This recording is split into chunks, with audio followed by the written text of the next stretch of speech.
श्रीमन्मदनगोपालं बृन्दारण्यपुरन्दरं श्रीगोविन्दं प्रपद्येऽहं दीनानुग्रहकारकं वन्दे मुकुन्दमरविन्ददलायताक्षं कुन्देन्दुशङ्खदशनं शिशुगोपवेशम् इन्द्रादिदेवगणवन्दितपादपीठम् वृन्दावनालयमहं वसुदेवसूनुम् नवजलधरवर्णं चम्पकोद्भासिकर्णं विकसितनलिनाशं विस्फुरन्मन्दहास्यम् कनकरुचिदुकूलं चारुबर्हावशूलं कमपि निखिलसारं नौमि गोपीकुमारम् वंशीविभूषितकरान्नवनीरदाभात् पीताम्बराधरुणबिम्बफलाधरोष्ठात् पूर्णेन्दुसुन्दरमुखादरविन्दनेत्रात् कृष्णात् परकिमपि तत्त्वमहं न जाने।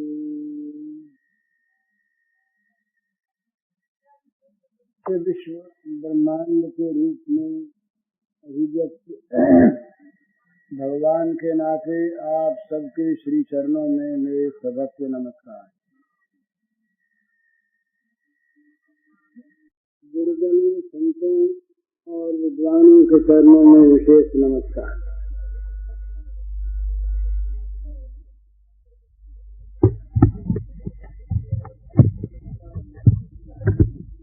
भगवान के प्रति समर्पण का विषय कल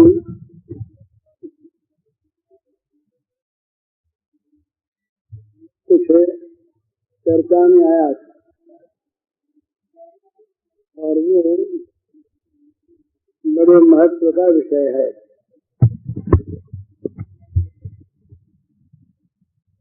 समर्पण शरीर से नहीं होता, समर्पण वाणी से नहीं होता। ये तो हनुमान जी बोलते हुए कह रहे थे श्री कृष्णार्पणमस्तु, ये कहना भी अच्छा है। वाणी से भगवान के अर्पण करना भी अच्छा है। कोई भी चीज भगवान के अर्पण कर दी जाए बड़ा अच्छा है। लेकिन चीज जो दी जाती है अंदर की चीज, वो अंदर से दी जाती है। तो वाणी के समर्पण का और क्रिया के समर्पण का उतना मूल्य नहीं है, बल्कि वो समर्पण होता नहीं, वास्तविक समर्पण होता है मन का समर्पण। भगवान ने मन बुद्धि इन दोनों का ही समर्पण करने की बात कही है। मय्यर्पित मनो बुद्धि, मन बुद्धि ये दोनों भगवान के अर्पण हो जाएं। जो कुछ हम सोचते हैं, संकल्प विकल्प करते हैं, वो मन से करते हैं। ये अंतःकरण की 4 वृत्तियां हैं, मन, चित्त, बुद्धि, अहंकार। तो ये है कि वो है इस प्रकार जो संकल्प विकल्प करने की वृत्ति है, ये इसका नाम मन है। किसी भी संकल्प की हुई वस्तु का जो लगातार चिंतन है, मनन है, ये जिस वृत्ति के द्वारा होता है उसका नाम चित्त है। जो वृत्ति किसी विषय का निर्णय करती है, निश्चय करती है, उसका नाम बुद्धि है। और जो वृत्ति मैं ये काम कर रहा हूँ, ये मैं करूँगा, इस प्रकार अहंकृति करता है, उसका नाम अहंकार है। तो जैसे कहीं से कोई आवाज सुनाई दी, आवाज कान के द्वारा मन में आई। अब मन निर्णय नहीं कर सकता कि आवाज किस चीज की है। उस आवाज को लेकर मन जो वृत्ति उस आवाज का बहुत देर तक ख्याल रखती है, उसके पास ले जाता है और उसका नाम है चित्त। संकल्प में आई हुई वस्तु का जो लगातार बहुत देर तक चिंतन करे, मनन करे, उस वृत्ति का नाम मन। तो अब वो वृत्ति चिंतन करने वाली क्या करती है कि वो उसको लेकर जाती है बुद्धि के पास। बुद्धि से कहती है तुम बताओ क्या है। तो बुद्धि निर्णय करके, निश्चय करके बताती है कि भाई ये आवाज ऐसी बनी होनी चाहिए, ये ऐसी भी नहीं है, वो भी नहीं है, ये भी नहीं है। तो वो निश्चय करके जो आवाज उसे ठीक जगती है वो बोले ये तो कोई बंसुरी की आवाज है, उसने ठीक आवाज का निर्णय कर दिया। फिर वो आवाज मैं सुन रहा हूँ, इस प्रकार की वृत्ति जहाँ पैदा होती है उसका नाम अहंकार है। तो ये मन, बुद्धि, चित्त, अहंकार, ये एक ही अंतःकरण की चार वृत्तियों के विभिन्न स्वरूप हैं और इन्हीं के द्वारा अर्पण का काम संपन्न होता है। केवल वाणी से अर्पण नहीं होता। तो अर्पण में, समर्पण में सबसे पहले समर्पण की इच्छा होती है और समर्पण के पात्र का निर्णय होता है। समर्पण हम किसको करें, ये समर्पण हम किसको करें, इस प्रकार से समर्पण के पात्र का निर्णय। और समर्पण करना है इस प्रकार की अपनी इच्छा। बिना इच्छा के समर्पण नहीं होता और समर्पण किसको करना है ये जाने बिना समर्पण की क्रिया सिद्ध नहीं होती। लेकिन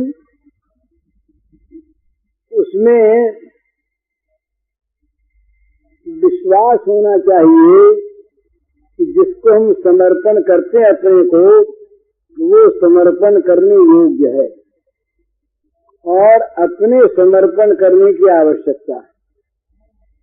समर्पण करने की इच्छा, समर्पण करने की आवश्यकता, समर्पण करने योग्य कोई पुरुष और उसमें विश्वास, ये चार बातें समर्पण में पहले होनी चाहिए।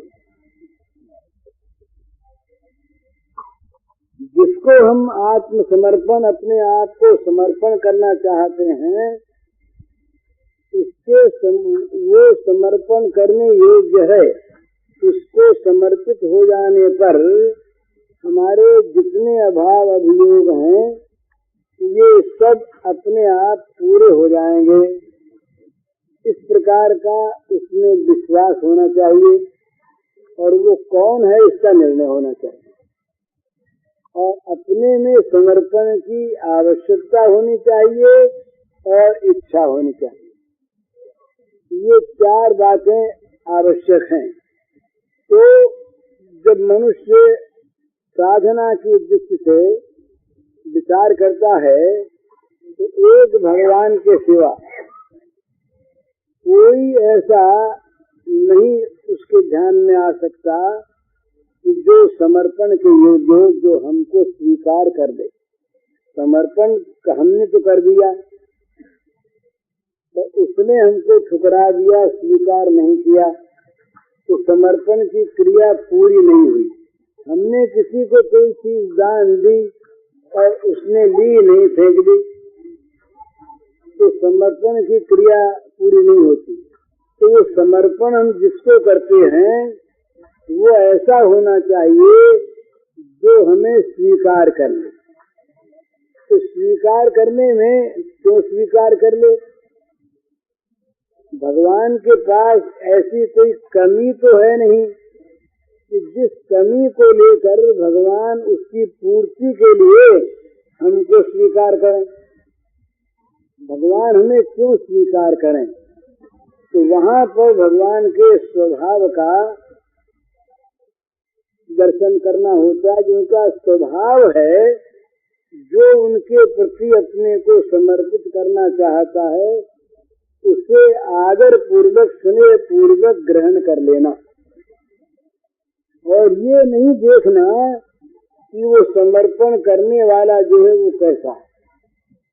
भगवान इतने कृपालु हैं, इतने करुणार्द्र रहते हैं नित्य निरंतर, कि उनके शरण में आने वाले का पूर्व इतिहास नहीं देखते।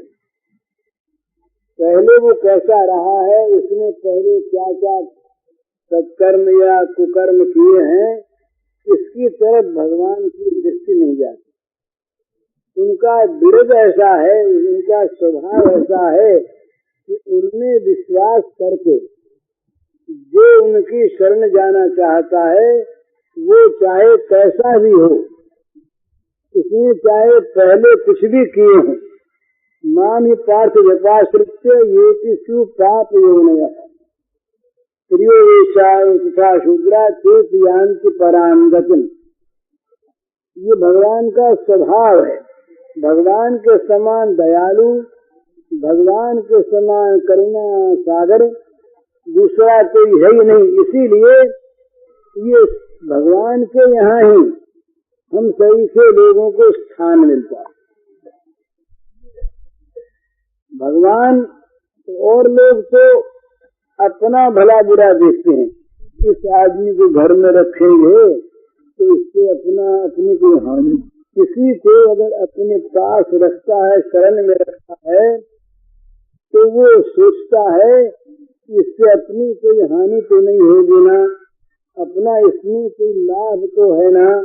इस प्रकार वो सोचा करता, स्वाभाविक। लेकिन भगवान ये नहीं सोचते। भगवान केवल एक ही बात देखते हैं कि ये जो मुझे अपने को दे देना चाहता है, इसकी देने की इच्छा है कि नहीं। भले वो गंदा हो,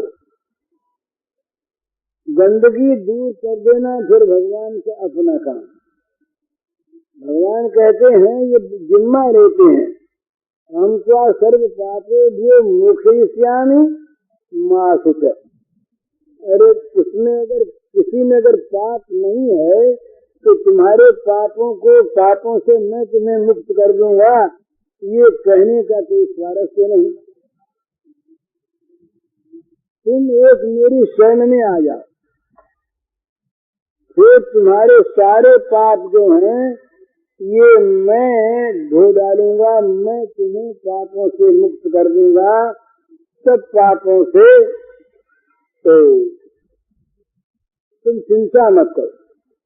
तो एक बड़ी विलक्षण बात ये होती है भगवान के शरणागत होने पर। तुलसीदास जी कहते हैं कि भगवान ने कहा कि पापवंत को सभी स्वभाव मेरे सन्मुख कहा कि भाई पापी मेरे सामने आता कैसे है। तो बात क्या है, ये दोनों बात ठीक है। पापी भगवान के सामने जाता है, पापी ही जाता है। वो जो रोगी होता है, जो दीन होता है, वही शरण चाहता है। नहीं तो हम तुम एक से हम ब्रह्मास्त्र में कौन रोकता। लेकिन जो बेचारा दीन है, जिसमें अपने पुरुषार्थ का बल नहीं है, जो सब तरह से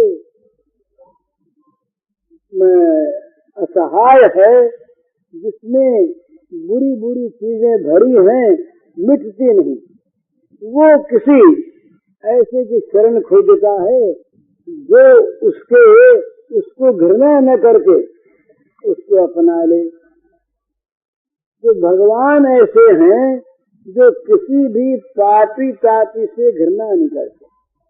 उनकी जो सहज दया है, जब मूर्ति कृपामयी है, भगवान की स्वाभाविक सहज दया ऐसी है कि वो किसी के पाप को नहीं देखते, पर सामने आते ही उसके सारे पाप नष्ट हो जाते हैं अपने आप।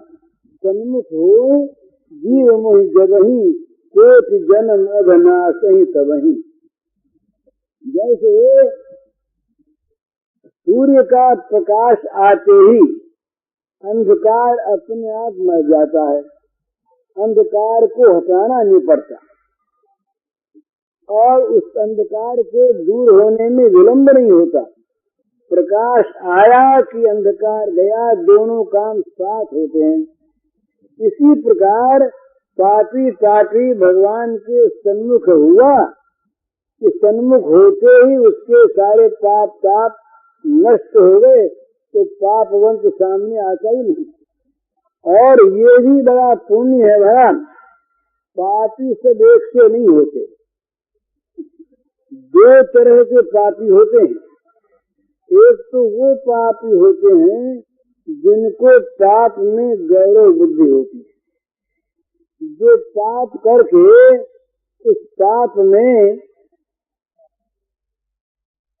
अपना बड़प्पन मानते हैं कि देखो हमने कैसा काम किया, दूसरे लोगों को हमने ऐसा भुलावे में डाला कि वो तो हमको भलाई मानते रहे, और हमने ये पाप कर लिया, हमने अच्छा काम कर लिया। पाप तो मानता नहीं, पाप में उसकी सद्बुद्धि होती है।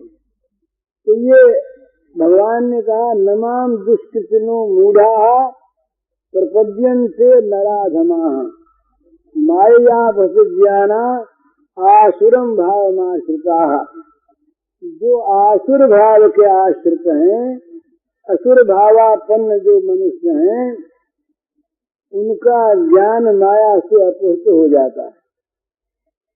वे जो पाप करते हैं वे पाप को पाप नहीं मानते, इसलिए पाप उनको न खलता है, न पाप से उनको डर लगता है।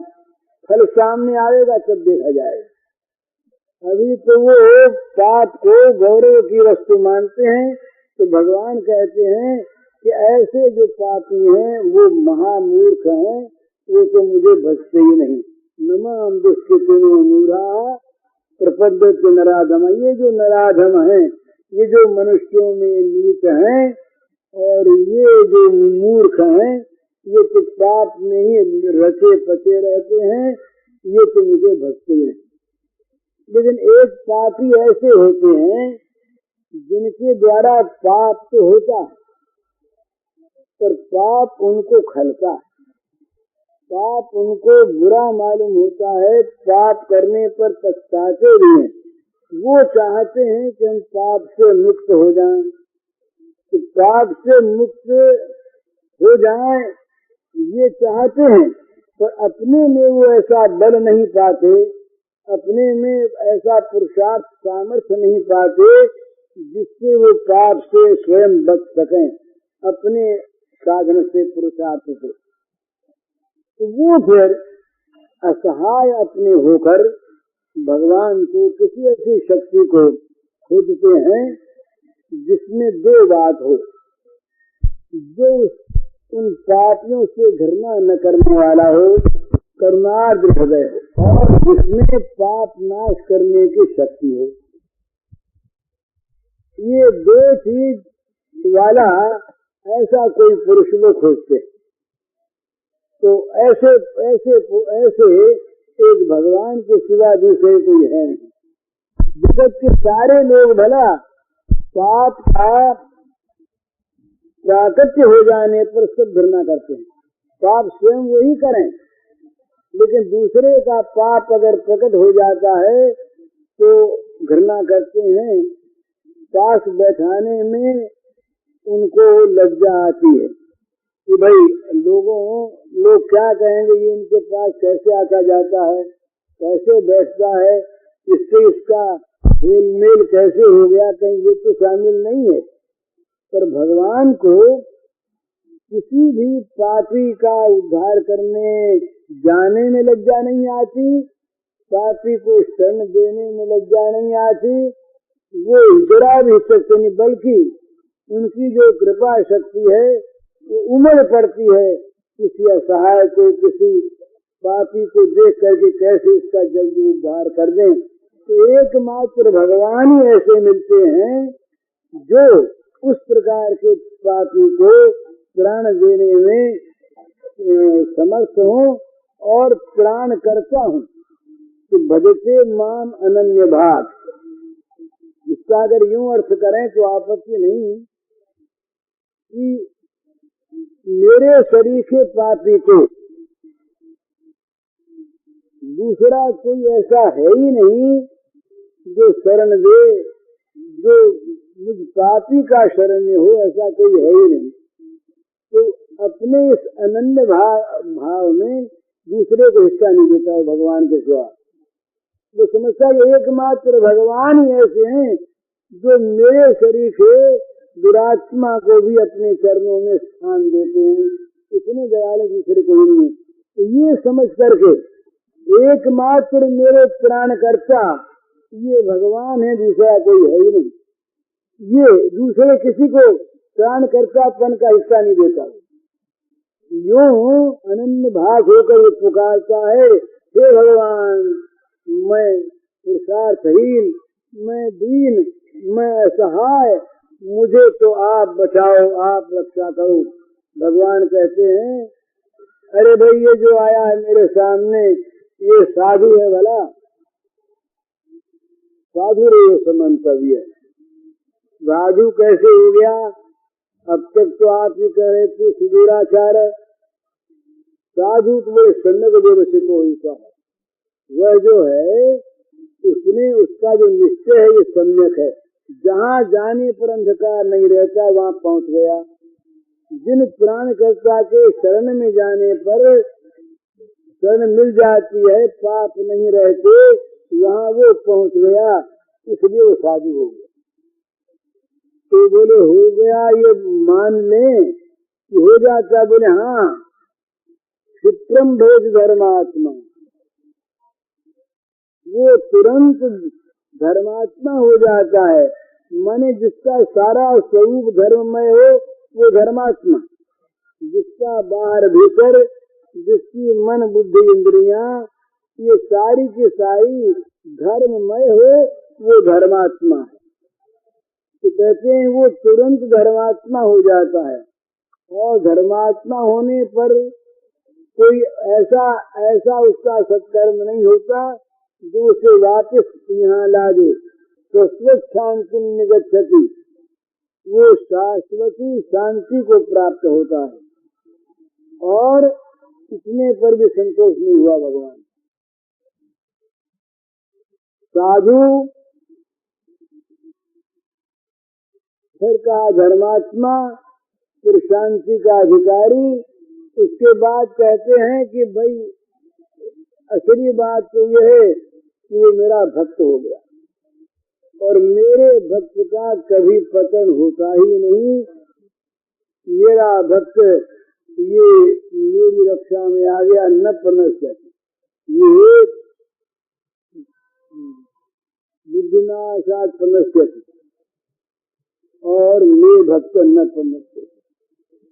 भगवान जयंती कर देते हैं तो कहते हैं कि बस उसका विनाश नहीं, धर्मात्मा तो शांति निगच्छति, कौन्तेय प्रतिजानीहि न मे भक्त पनश्यति।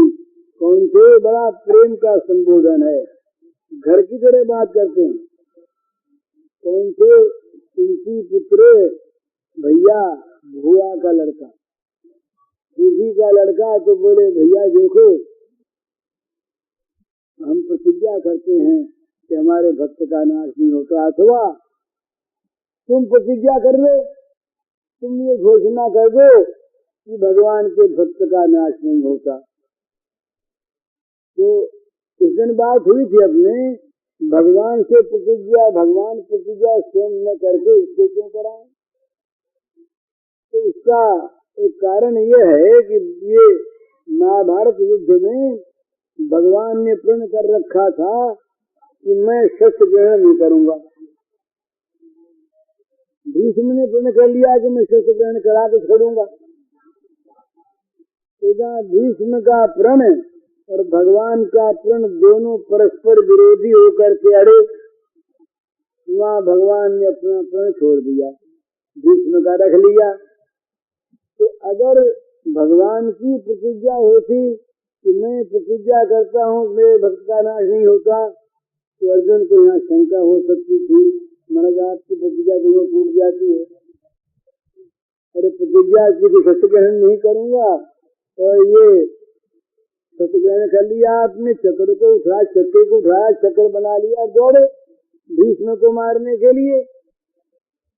तो भगवान ने अपने स्वभाववश कहा कि भाई देखो, मेरी प्रतिज्ञा कभी टूटती नहीं। वो तो सत्य संकल्प है, उनकी बात कहाँ टूटे। पर एक कमजोरी है भगवान में कि भक्त पराधीन है, भक्त वश्य है। जहाँ कहीं भगवान की प्रतिज्ञा भक्त की प्रतिज्ञा से अड़ जाती है, वहाँ अगर भगवान अपनी शक्ति का परिचय दें तो भक्त बेचारा हारा हुआ पड़ा ही है, इसकी प्रतिज्ञा की रक्षा कैसे होगी। तो वहाँ वो भक्तिमान भगवान, भक्त पराधीन भगवान भक्त की प्रतिज्ञा रक्षा के लिए अपनी प्रतिज्ञा को छोड़ देते, अपने स्वभाव को छोड़ देते। अम्बरीश के प्रसंग में भगवान का स्वभाव है कि शरण में आने वाले को शरण दे देना। वही तेरी शरण की बात हो रही है। बेचारे दुर्वासा जी दूर से त्राही करके आते हैं, महाराज बचाओ बचाओ, आपका चक्कर मुझे मारना चाहता है, अब मार ही डालेगा, बचाओ। बोले हम भक्त पराधीन, ये स्वतंत्र ब्राह्मण देवता, मैं बचा नहीं सकता, मैं तो भक्त के पराधीन हूँ। अब महाराज ये अपना स्वभाव छोड़ा कि नहीं? क्यों छोड़ा? ये भक्तापराधी को भगवान नहीं बचाते। इसी प्रकार भक्त की प्रतिज्ञा जहाँ होती है, वहाँ अपनी प्रतिज्ञा की रक्षा भगवान नहीं करते। ये भगवान का मृदुल स्वभाव है, उनका औदार्य, उनका सौशील, उनका सौहार्द ये इतना विलक्षण है कि कहीं इसकी तुलना जगत में है नहीं। तो भगवान के शरण होने में, भगवान को समर्पण करने में ये विश्वास होना चाहिए कि भगवान ऐसे हैं। तो फिर इस शरण में समर्पण करने वाले के मन में उत्साह होता कि हम चाहे कैसे ही हों, पर हम जिनके चरणों में जा रहे हैं, हम जिनके चरणों में अपने को सौंप रहे हैं, वो ऐसे दयालु हैं, ऐसे करुणामय हैं कि वो घृणा करके हमसे मुंह मोड़ लेंगे, ऐसी बात तो है ही नहीं।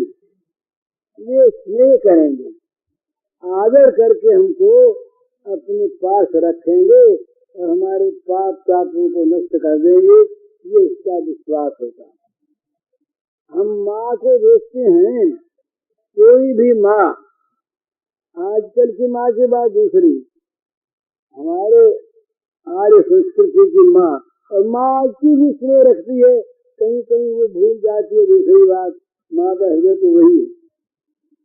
तो माँ, बच्चा कहीं नल में भर गया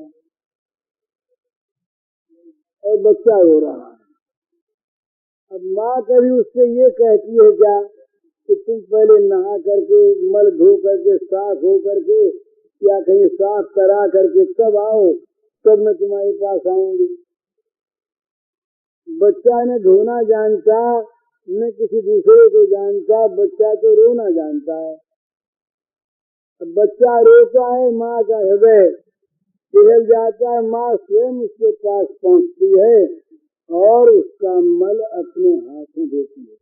ये वात्सल्य, वत्सलता, जैसे नए जन्मे हुए बछड़े के अंग पर लगे मैले को गैया स्वयं चाट कर उसे साफ कर देती है, ये उसका वात्सल्य है। इसी प्रकार से माँ कभी उस बच्चे के लिए लापरवाह नहीं होती कि ये मैं क्यों धोऊंगी, ये कहीं धो के आएगा साफ होगा तब। तो जब एक भगवान के वात्सल्य समुद्र का एक कण जिस माँ में है, वो माँ जब ऐसा करती है तो भगवान क्या किसी अपनी संतान का, अपने बच्चे का घृणा पूर्वक त्याग कर देंगे? भगवान त्याग नहीं करते। कोई भी हो, कैसा भी हो, अपनी उसी अवस्था में भगवान पर विश्वास करके अपने आप को शरण में ले जाए और कह दे कि मैं सौंपता हूँ। समर्पण की क्रिया ये शरण से भी ऊंची क्रिया है, लेकिन पहले उसका क्रम शरण से ही आरंभ होता है। शरण हो गया, शरण होने में उसके पास है भी क्या, और असल में ये बात है समर्पित जो होता है उसके पास भी कुछ नहीं होती, शरण तो दीन होता है, और समर्पित जो होता है वो भी दीन तो है ही, पर उसमें भगवान का एक आश्रय ऐसा उसको वांछित होता है जहाँ वो जा करके अपने आप को खो देता है।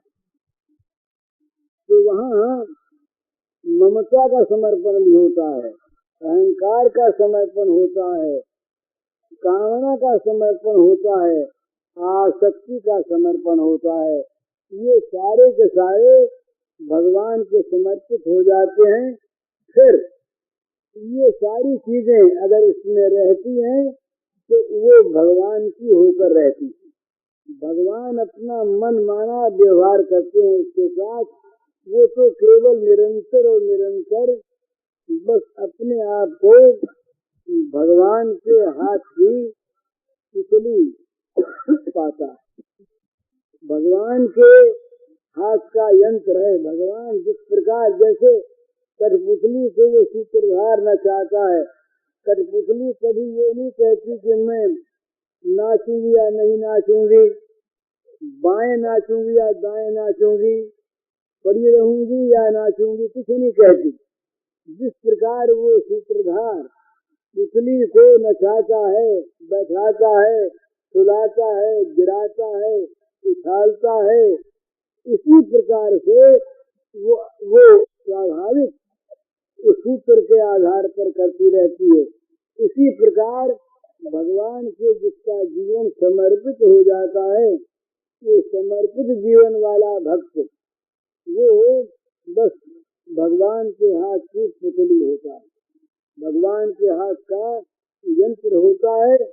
इसमें अभिमान नहीं होता मैं करता हूँ, किसी वस्तु में ममता नहीं होती ये मेरी है, किसी वस्तु में वस्तु के नाते आसक्ति नहीं होती, किसी वस्तु को प्राप्त करने की उसमें कामना नहीं होती। क्यों नहीं होती? कि कामना करने वाला मन भगवान को समर्पित है, काम्य वस्तु का चिंतन करने वाला चित्त भगवान को समर्पित है, निश्चय करने वाली बुद्धि भगवान को समर्पित है, और अहंकार ये भगवान को समर्पित होने पर ही समर्पण की क्रिया पूरी होती है। इसलिए भगवान को जिसका जीवन समर्पित है, वो समर्पित जीवन वाला भक्त वो भगवान का के हाथ का खिलौना होगा।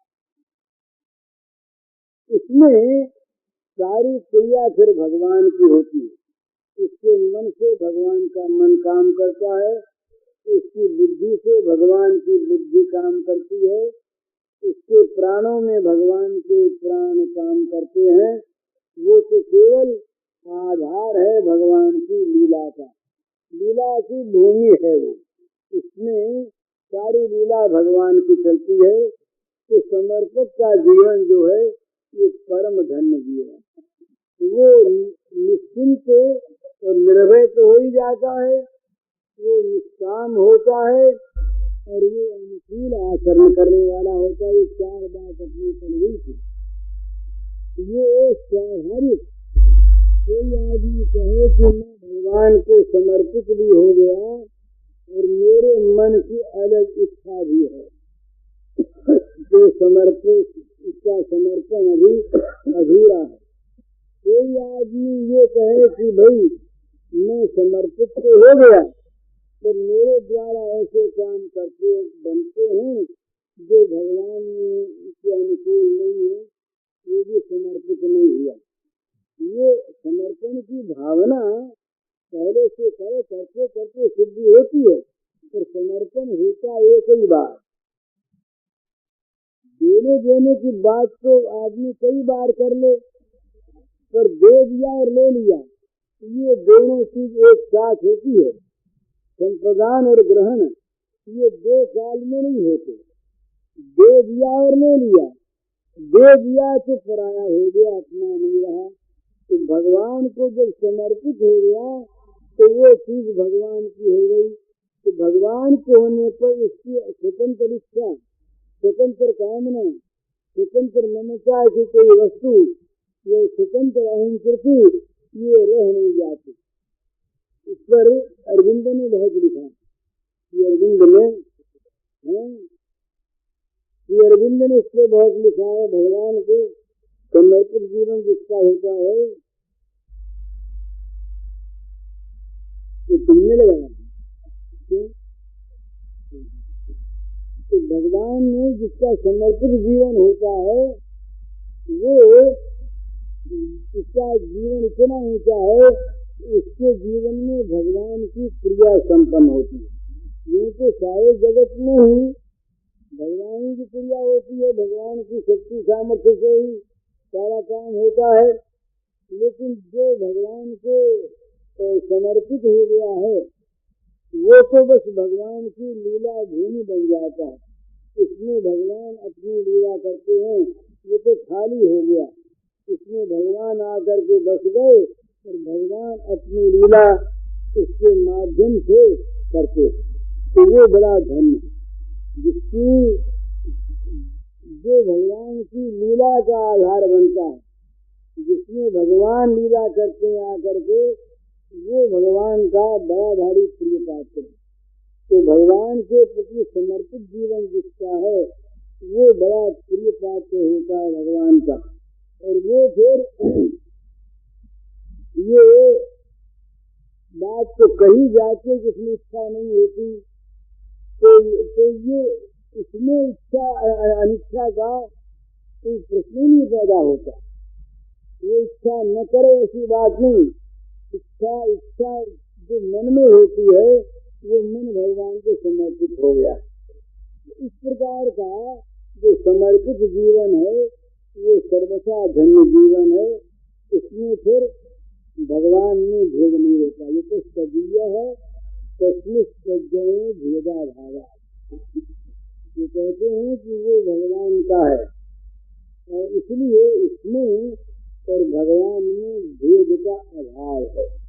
इसकी प्रत्येक क्रिया भगवान की क्रिया, इसका प्रत्येक चरित्र भगवान का चरित्र, इसकी प्रत्येक वाणी भगवान की वाणी, इसका प्रत्येक विचार भगवान का विचार। क्योंकि ये तो अपने सारे विचारों को विचार करने की आधार भूमि चित्त को, निर्णय करने वाली बुद्धि को सब भगवान को समर्पित करके, समर्पण करने का जो कर्तृत्व है उसको भी भूल गया, उसको भी समर्पण कर दिया। कर्तृत्वाभिमान जहाँ तक शेष रहता है समर्पण में, वहाँ तक भी समर्पण पूर्ण सिद्ध नहीं होता, पूर्ण संपन्न नहीं होता। तो समर्पण करने वाला जब इस बात को भी भूल जाता है, ये बात भी जब उसके अंदर से निकल जाती है कि मैंने समर्पण किया, मैं भगवान के समर्पित हूँ, ये बात भी उसके मन में नहीं रहती है। तो बस केवल और केवल भगवान के हाथ की कठपुतली बना रहता है। इसमें जो क्रिया होती है तो क्रिया में वो चाहे मैं बोले, पर वो उसके मैं बोलने वाले भगवान रहते। तो मैं बोलने वाला अहंकार नहीं रहता, भगवान रहते। वो भगवान की सेवा में भले अपने को अलग बसाए और अलग माने, पर वो भगवान की सेवा करने की वृत्ति ये भगवान देते हैं। जो ये भगवान की सेवा करने वाले लोग जो होते हैं ना, ये साधना में ये बात मानते हैं, मेरे पास अपनी वस्तुएं, मेरे पास अपनी वृत्ति नहीं, मेरे पास देने की योग्यता नहीं, तो मैं जो किसी को कोई चीज देता हूँ, भगवान की कोई सेवा करता हूँ, तो ये भगवान की सेवा काहे से मैंने की? मेरे पास भगवान की वस्तु, इससे सेवा की। सेवा करने की वृत्ति भगवान ने दी, सेवा करने की योग्यता भगवान ने दी, तो सेवा स्वीकार भगवान ने की। मैं तो केवल भगवान ने मुझे अपने सेवक के रूप में निमित्त बनाया, ये भगवान की मुझ पर अनंत कृपा। ये तो अपने को भगवान का सेवक का भी सेवक मानता हुआ, ये केवल ये समझता है कि भगवान की सेवा जो कुछ भी मेरे द्वारा हो रही है, ये सेवा करने वाला मैं नहीं, सेवा करने की वस्तु मेरे पास नहीं, सेवा करने की वृत्ति मेरे पास नहीं, सेवा करने की योग्यता मेरे पास नहीं।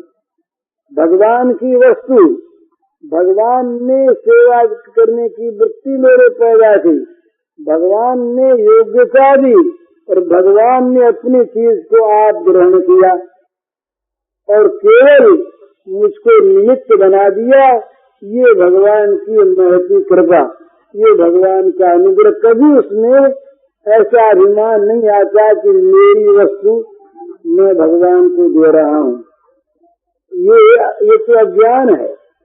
हमारी चीज, ये भगवान की ये एक अनुकंपा है कि हम अपनी चीज को आप लेते हैं और मान लेते हैं कि तुमने भाई हमको अपनी चीज दे दी, हम तुम्हारे बड़े ऋणी हो गए, बड़े उपकृत हो गए कि उपकृत क्या हो गए, न देते तो बेईमान थे, दे दी तो इसमें कोई बड़ी बात नहीं कि तुम्हारी चीज बेचा दी, हमारी थी नहीं, हमारी थी नहीं, हम तो केवल निमित्त थे और निमित्त हैं। तो इस प्रकार से ये समर्पण करने वाला पहले से इसको शुरू कर दे। भगवान जितनी भी क्रिया वो करे, प्रत्येक क्रिया में क्रिया शक्ति, क्रिया की योग्यता, वो क्रिया ये सब के सब भगवान के द्वारा हो रही है, ऐसा मानना शुरू कर दे। तो क्या होगा? ये जितनी भी बुरी क्रिया होती है अहंकार और कामना को लेकर, ये बंद हो जाएगा। भगवान की क्रिया है ना, भगवान करते हैं, भगवान करवाते हैं, तो भगवान करते करवाते हैं। ये बात जब तक हम निष्ठा से नहीं कहते, तब तक तो हम अपने साथ धोखा करते हैं, और जब हम निष्ठा से कहते हैं तब हमारी क्रिया में दोष रहेगा नहीं।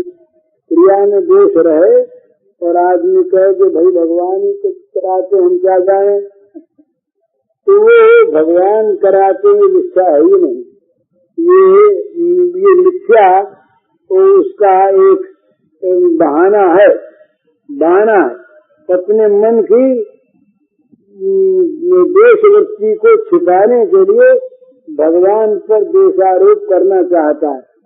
उस दिन अपने बात हुई थी ना कि राजा शिकार खेलने गए तो बाण छोड़ा तो गाय से लग गया, गाय मर गई तो गोहत्या आयुष राजा के पास कि हमें ग्रहण करो। तो राजा ने कहा भाई हम क्या ग्रहण करें, तो यार ऋषि के हृदय स्थिति ने यथा नियुक्तोष में कथा करोमि, ये उसको याद था।